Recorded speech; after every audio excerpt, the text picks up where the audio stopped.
Alléluia. Je suis bienvenu, Nimi Mavinga, docteur évangélique, et j'ai pour mission divine d'annoncer l'évangile de vie, d'espoir et de toutes les meilleures conditions de la vie humaine sur terre selon les promesses de Dieu et sa justice éternelle. Et d'après l'authenticité de sa parole créatrice et missionnaire d'établissement de la vie humaine sur terre et la fin de cette vie terrestre temporaire, intermittente, sous la chronologie des dieux, pour un retour, dirais-je dans le sens théologique du terme, un revenir vers Dieu après le sommeil divin qu'est la mort, afin que l'être humain, quelle que soit la nature et la peinture que Dieu lui a attribuée, la couleur de la peau et les ingrédients psychologiques et psychoéthiques de sa culture ancestrale, parentale, sociale, etc., que l'être humain, dans sa diversité, selon le plan de Dieu, puisse revivre sa divinité première avec lui-même, le Tout-Puissant Créateur, Christ et Jésus, le Messie universel qui a réparé la destruction de l'être humain par la désobéissance de l'être humain contre Dieu, son Créateur, et qui lui a donné une seconde opportunité et une dernière de demeurer dans son plan divin éternel. Ainsi, j'aimerais, par l'ordre du Saint-Esprit et les émotions humaines fraternelles, par les compassions humaines, d'encourager toutes les personnes qui ont perdu un être cher aujourd'hui et même dans le passé, même dans les années passées, et que depuis que les êtres humains meurent à cause du péché, par la mort prématurée, diabolique, ensorcelée, et aussi par la mort divine que Dieu lui-même soit enlève l'être humain par sa justice selon son plan, ou bien par le jugement séculier que Dieu lui-même ordonne pour ôter la vie et le souffle de vie à l'être humain pécheur,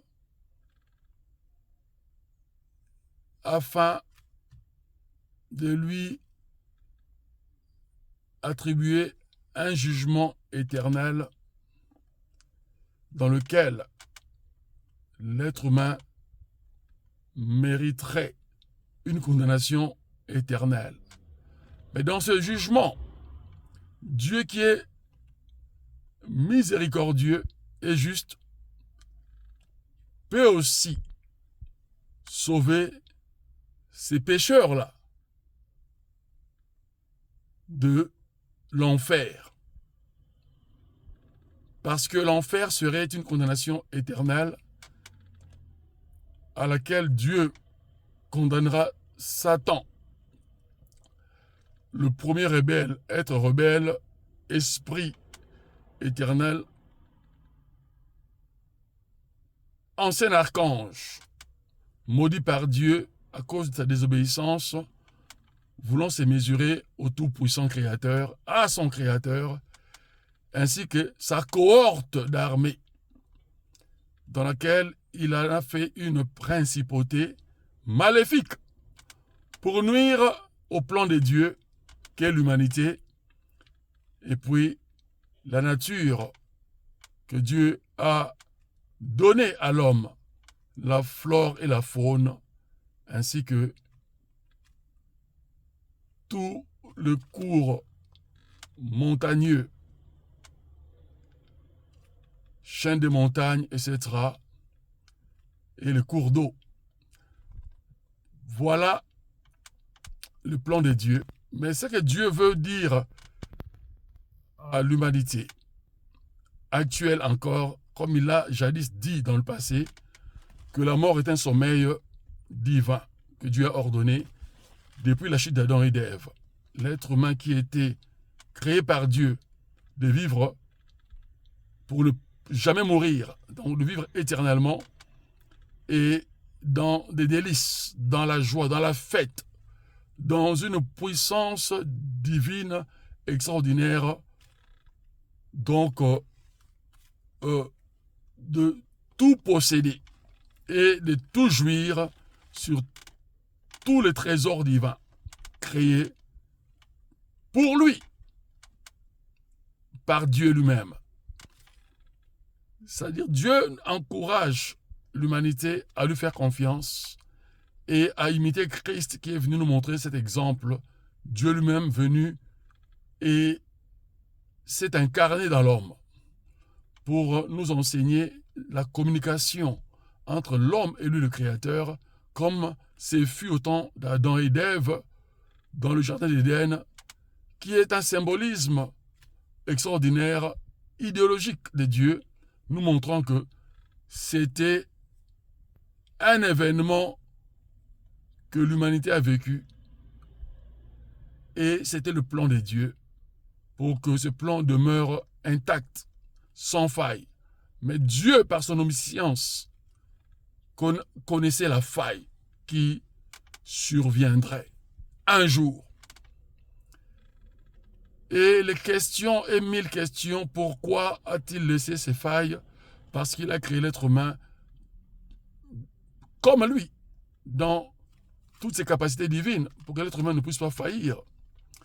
Et le mystère que Dieu nous révèle, il demeure toujours Dieu d'éternité, parce que lui ne faille pas, il fait attention pour ne pas faillir.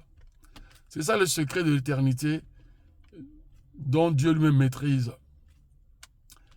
Comme Satan avait toutes les capacités de diriger la gloire de Dieu, la puissance de Dieu, l'organisation divine céleste. Mais lui qui a été créé sans faille, mais il a failli.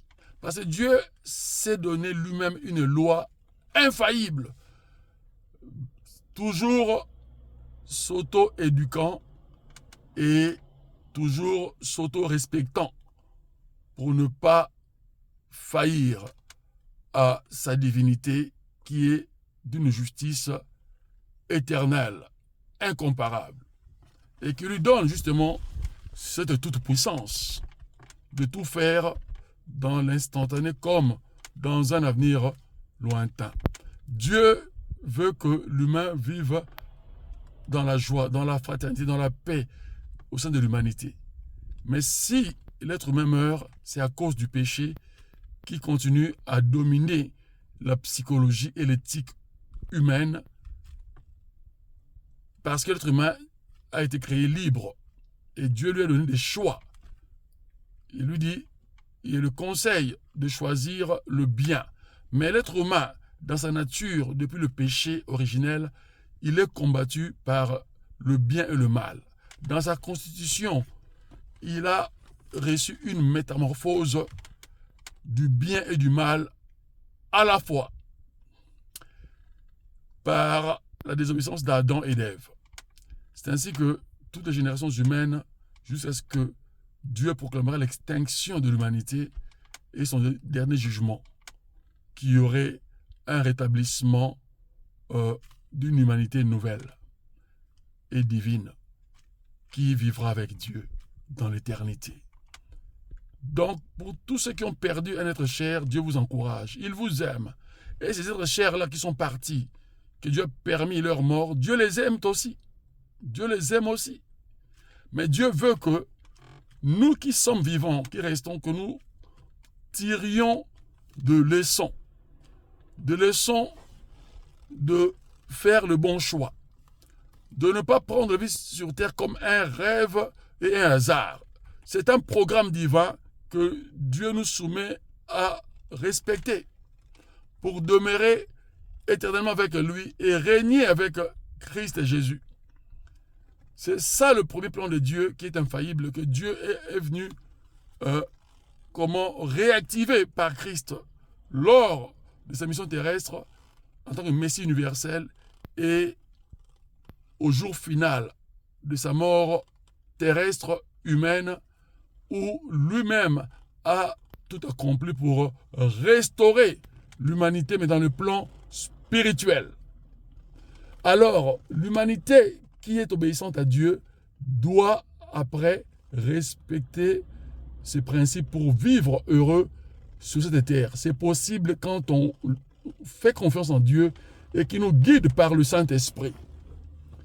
C'est pour cela qu'il nous a envoyé le Saint-Esprit, c'est-à-dire l'assistant divin permanent, le parfait, le parakletos du grec, c'est-à-dire l'assistant, l'accompagnateur et le directeur, le conseiller excellent de notre destinée pour mériter une divinité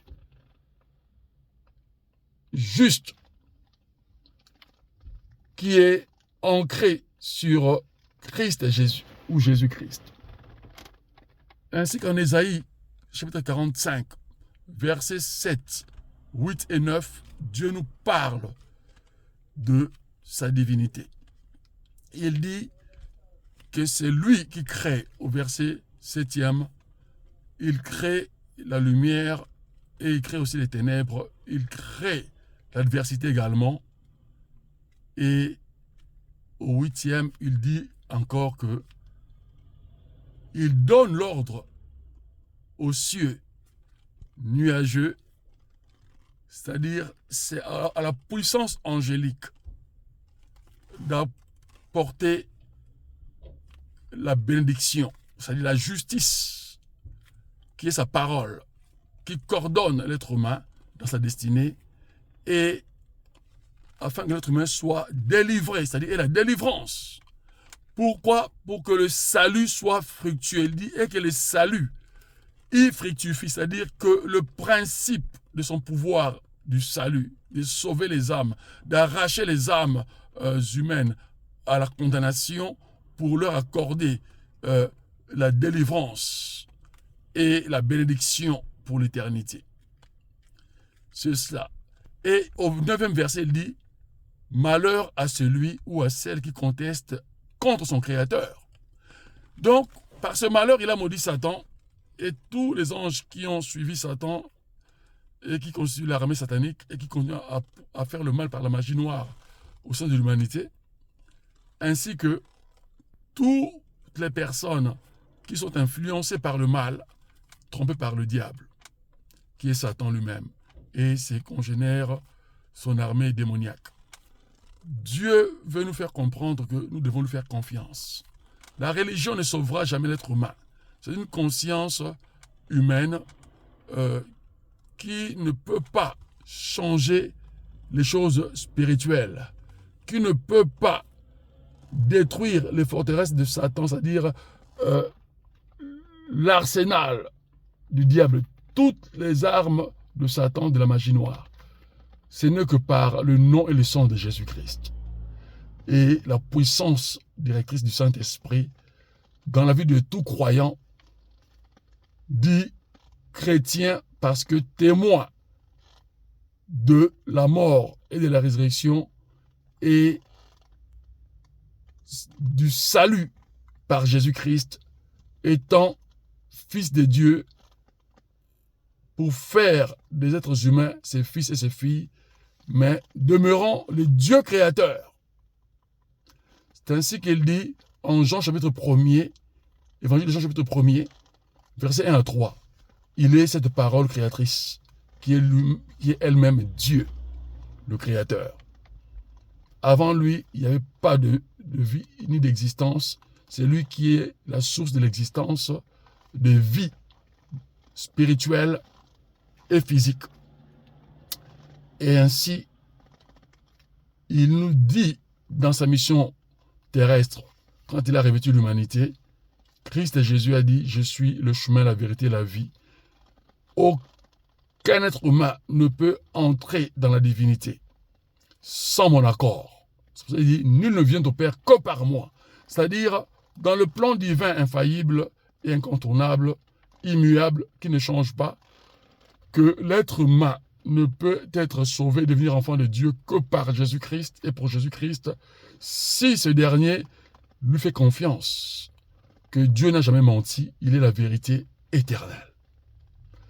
Ainsi, nous qui sommes vivants, efforçons-nous à vivre dans une vie de sainteté et de fraternité sincère, en faisant le bien et non le mal, en étant loyaux, justes, compatissants, recherchant toujours le bien des autres et non seulement notre propre bonheur. C'est ce que Dieu appelle l'humanité à vivre. Et je vous encourage tous, frères et sœurs, amis,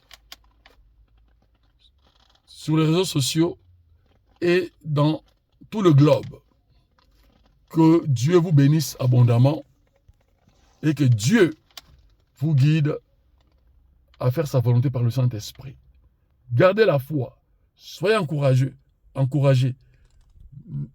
Parmi nous, il y aura toujours des morts parce que c'est le jugement divin et beaucoup meurent par mort prématurée provoquée par la sorcellerie qui est la magie noire. Ça, c'est contre la volonté de Dieu. Mais ça fait partie de la permission de Dieu que l'on appelle la volonté de Dieu permissive. Parce que Dieu ne faille pas à sa justice. Il nous dit ce que nous avons semé, nous allons le récolter. C'est-à-dire ce que nous faisons comme acte, nous allons en être des responsables lors du jugement. Et le jugement séculier, c'est cette mort prématurée. Mais il y a aussi certaines morts que Dieu lui-même nous enlève pour nous éviter l'enfer. Parce que lui connaît toutes choses.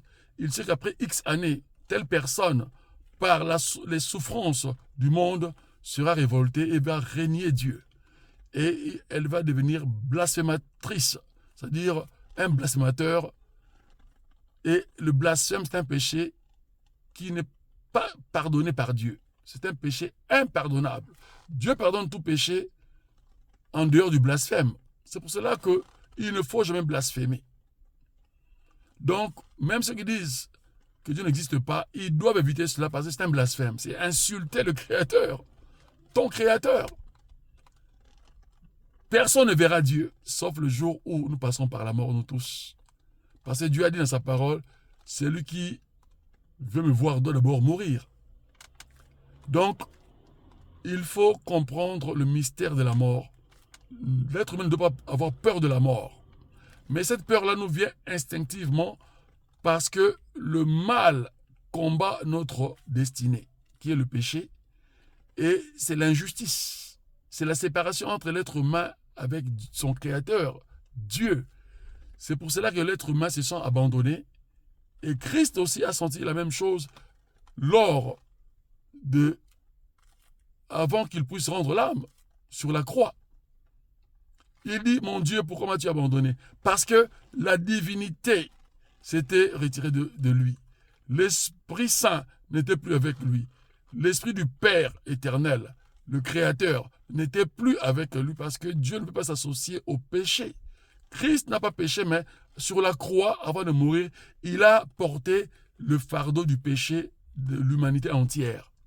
Alors c'est ainsi que l'Esprit de Dieu s'est retiré pour laisser stocker tous ces péchés-là dans un corps parfait, afin que l'être humain puisse bénéficier d'une grâce exceptionnelle et d'une nouvelle vie en relation avec Dieu qui est la vie éternelle, et faire partie d'enfants de Dieu par sa foi, c'est-à-dire sa reconnaissance de cette mission divine du salut auquel Christ est venu sauver tous les pécheurs. Et tout être humain est pécheur. C'est ainsi que Dieu veut que nous comprenions cela. C'est ainsi qu'il nous a donné le plein pouvoir, pas dans le nom des prophètes ou de nos ancêtres, mais par le nom de Jésus-Christ. Et Jésus-Christ n'a pas de culture. Il n'est pas juif. Il n'a jamais été juif. Quoiqu'il ait été né dans une contrée juive, à Bethléem, sous Israël antique, mais il était seulement un passager pour sauver l'humanité. C'est-à-dire lui-même Dieu a porté l'humanité et s'est choisi la contrée d'Israël. Parce que tout ce que Dieu fait est un mystère et c'est son plan. C'est incontestable. Tout ce qu'il fait est parfait. Dit sa parole divine, la Sainte Bible, les Saintes Écritures, triées par canon, par le choix des apôtres, sous la direction du Saint-Esprit et l'ordre du Saint-Esprit. Que Dieu nous bénisse, tous êtres humains, ayons foi en Jésus-Christ comme Seigneur et Sauveur. Et aimons-nous les uns les autres d'un amour sincère. Soyons justes les uns vers les autres, soyons solidaires. C'est ça qui fera de l'humanité une humanité meilleure. Malgré que l'humanité ne serait jamais parfaite, mais elle va s'améliorer dans tous les domaines de l'existence de la vie et elle sera agréable.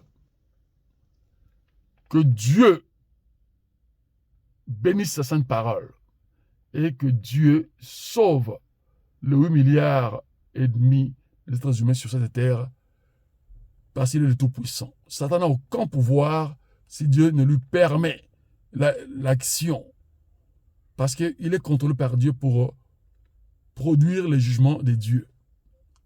Dieu a fait de lui le fou et le vagabond de l'éternité, mais il est contrôlé, ordonné, commandé par Dieu. Lui, il croit qu'il est libre, mais il est sous le contrôle du Dieu créateur lui-même. Voilà la réponse. Et tous ceux qui ont fait pacte avec Satan sont malheureux et ils sont perdus. Mais s'ils sont vivants, ce n'est pas encore trop tard. Ils peuvent revenir à Jésus-Christ et entrer dans la famille divine et devenir plus puissants que Satan et son armée du mal. Que Dieu bénisse sa sainte parole encore et toute personne qui écouterait ce message, Dieu vous dit, il vous aime d'un amour éternel et il vous appelle, il vous invite à la vie éternelle parce qu'il vous a créé. Il m'a créé, il nous a tous créés pour ce même but, de vivre avec lui et de régner avec Jésus-Christ éternellement. Que Dieu soit adoré. Que Dieu soit adoré et que Dieu se manifeste davantage dans nos vies. À lui la puissance et la gloire au siècle des siècles. Par Jésus-Christ et pour Jésus-Christ. Amen. Merci pour votre audition. Que Dieu vous bénisse et réponde à toutes vos questions et vous assiste dans vos difficultés de la vie. Peu importe la difficulté, Dieu est avec vous si vous lui faites confiance par Jésus-Christ comme Seigneur et Sauveur. En reconnaissance et en pratique de cette discipline qui est la foi qui veut dire seulement confiance totale envers Dieu et une bonne relation d'obéissance aux principes divins. Et ces principes sont dans la Sainte Bible, le recueil biblique, et pas ailleurs. Seulement, c'est le Saint-Esprit qui étende notre compréhension. Parce que la Bible est un langage codé, dit parabolique, mais révélé, éclairci, expliqué, explicité par le Saint-Esprit. Que Dieu règne dans vos vies. Amen. Merci et à bientôt.